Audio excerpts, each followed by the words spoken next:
Desde su adolescencia, Daniel Alomía Robles se sintió atraído hacia los instrumentos musicales. De hecho, tenía una colección de instrumentos de origen prehispánico y colonial. También le interesaban mucho las leyendas del Perú antiguo. Sin embargo, a pesar de esta vocación por la música, él decidió estudiar medicina y para ello ingresó en la Escuela de Medicina de San Fernando de la Universidad de San Marcos, en un local que quedaba por aquí, por la Plaza Italia, pero está ya desaparecido. Siguiendo este impulso, se fue a la selva a buscar una cura con plantas silvestres para la UTA, que es una enfermedad cutánea. Allí se encontró con el padre franciscano Gabriel Sala, del monasterio de los Padres Descalzos de San Luis de Shuaro, en Chanchamayo. Este padre, al ver su vocación artística, le sugirió que abandonara la medicina.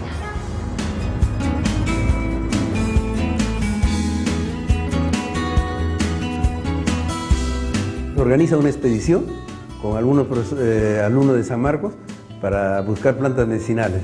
Eso es en 1896.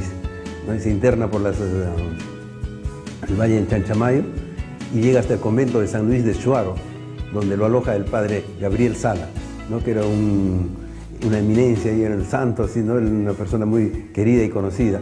Entonces este padre se da cuenta de su inclinación musical y no sé por qué le dice, no, bueno, mejor tú te dedicas a la música. Y le regala 2 recopilaciones que había hecho de cantos campas.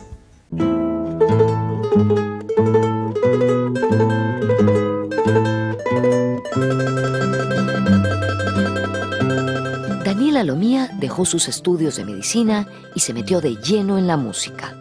Emprendió la investigación de la música campesina de orígenes prehispánicos. En ese esfuerzo, le sirvió de herramienta su conocimiento del quechua.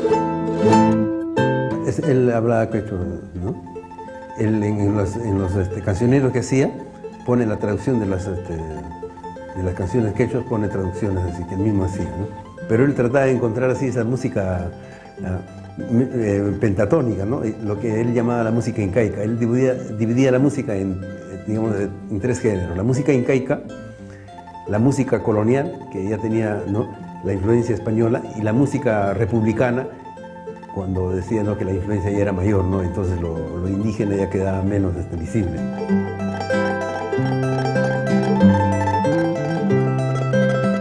En 1897, Daniel Alomía Robles se casó en Jauja con la pianista cubana Sebastiana Godoy. Al año siguiente, fue nombrado subprefecto de esa localidad.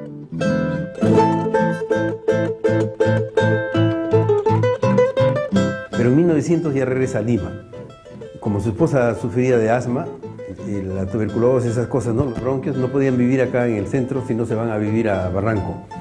Y en Barranco él se establece, pero hay un paréntesis que hace, porque en 1905 es nombrado alcalde en Huacho, ¿no? Y es uno de los iniciadores del hospital de Huacho.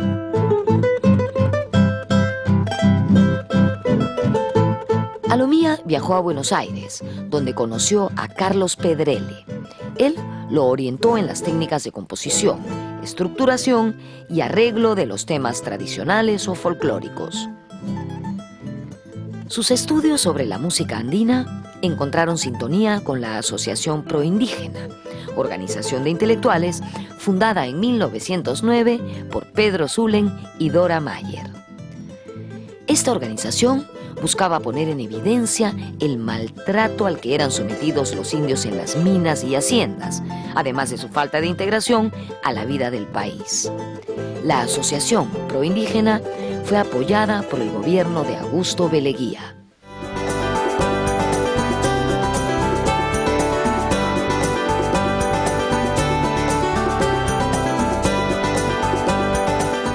El 21 de febrero de 1910, Daniel Alomía Robles estuvo en el Salón de Actuaciones de la Facultad de Letras de la Universidad de San Marcos, en un evento cultural nocturno sobre la música incaica, donde evidentemente hubo música en vivo y conferencias. Él fue presentado por el padre Agustino Alberto Villalba como uno de los descubridores de la escala pentafónica incaica. Al evento asistió el presidente Augusto B. Leguía, acompañado de todo su gabinete. Ellos fueron recibidos por el decano de la Facultad de Letras de entonces, el doctor Javier Prado Ugarteche. Por esos años, la intelectualidad limeña mostraba mucho entusiasmo por la cultura incaica como un vehículo para fortalecer la identidad nacional.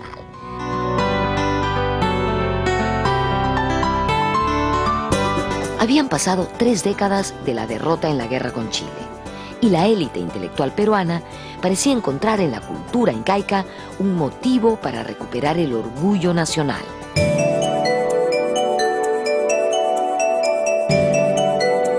Hay una urgencia de retroceder al momento fundacional nacional.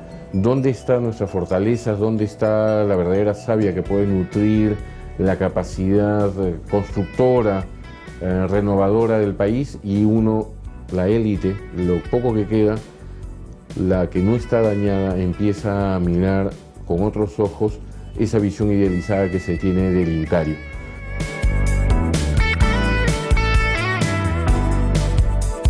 Daniel Alomía Robles se propuso recopilar la mayor cantidad posible de melodías andinas. Para ello, recorrió parte del país con gran entusiasmo y tesón. Los frutos de su trabajo no se hicieron esperar.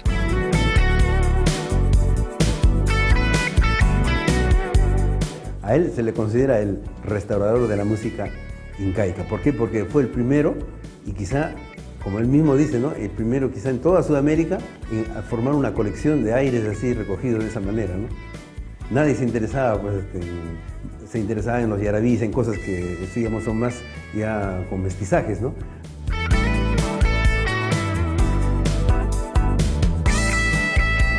Hay una sensibilidad especial en Alomía Robles. Hay una sensibilidad provinciana para escuchar y dejarse seducir por las melodías del Ande.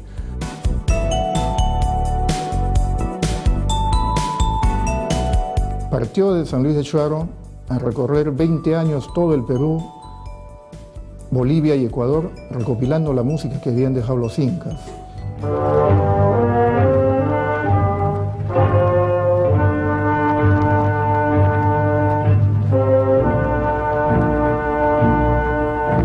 Se calcula que fueron cerca de 1000 las melodías andinas de distinto ritmo y procedencia que Daniel Alomía Robles recopiló. En este sentido, su labor fue encomiable. Como él hablaba quechua, le resultaba fácil entablar conversación con las comunidades campesinas y así rescatar el arte milenario que éstas atesoraban.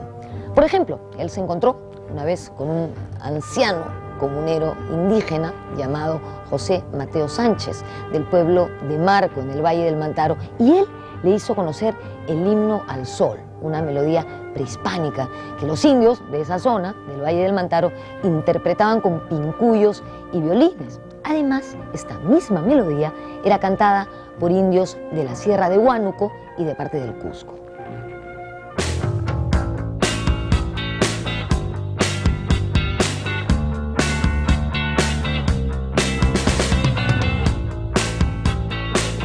Muchos hablamos de Arguedas, José María Arguedas, ¿no?, que es un gran peruano, pero también tenemos que valorar el trabajo de Alomía Robles, que tiene cientos de partituras, de recopilación, de arreglos y composiciones incluso, y con las limitaciones de la época, ¿no?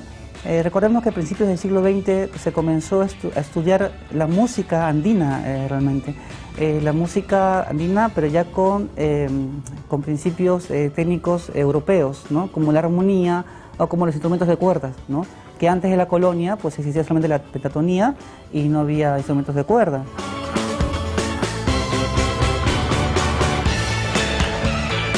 El himno al sol tiene una melodía recurrente que se escucha en muchos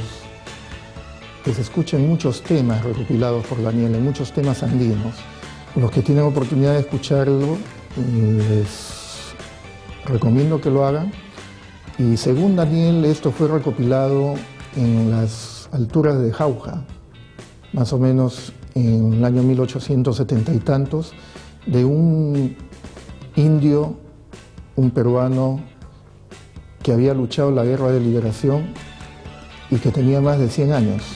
Él lo escribe en su obra folclórica que editó Carlos Guerrero del Concitec junto con su hijo Armando Robles, el cineasta.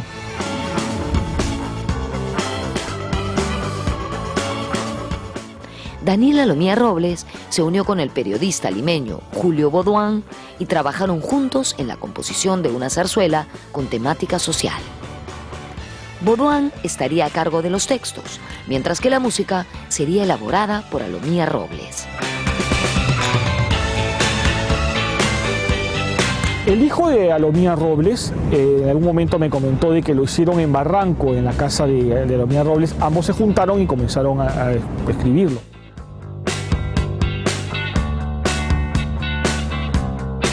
Esta obra fue llamada El Cóndor pasa y se estrenó en un teatro de los Barrios Altos en diciembre de 1913. La zarzuela era un género musical escénico surgido en España.